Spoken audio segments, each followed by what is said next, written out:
माँ का ख्याल हर वक्त आता है, लेकिन जब कोई त्यौहार हो, खुशी का, ईद का मौका हो, तो इस वक्त उम्मी का ख्याल ज्यादा आता है।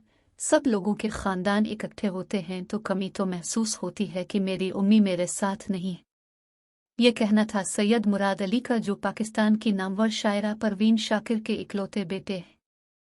परवीन शाकिर 26 दिसंबर 1994 को एक ट्रैफिक हादसे का शिकार होकर वफात पा गई थी।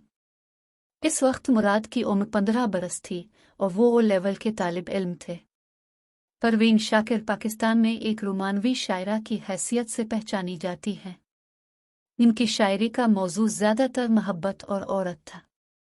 उनका ताल्लुक एक अदबी घराने से था। वो दर्स और तदरीस के शोबे से वाबस्ता रहीं और फिर बाद में सिविल सर्विसेज का इम्तिहान देने के बाद सरकारी मुलाजमत इख्तियार कर ली। मुराद अली ने बताया कि उन्हें आज भी 26 दिसंबर की वो सर्द सुबह याद है जब उनकी वालिदा एक हादसे के बाइस उनसे हमेशा के लिए जुदा हो गई। मुराद अली का कहना था, और बारिश हो रही थी, उम्मी हसब मामूल तैयार होकर ऑफिस चली गई। तकरीबन 9:30 बजे फ़ोन आया कि आपकी उम्मी को हादसा पेश आया है, अब पिम्स आ जाएं। मुराद ने फ़ौरन परवीन शाकिर की करीबी दोस्त परवीन कादिर आगा को फ़ोन किया, वो भी हस्पताल आ गई। मुराद बताते हैं, इस दिन बारिश हो रही थी और ट्रैफिक सिग्नल काम नहीं कर रहे थे और बस ने उनकी कार को ठुकर मार दी।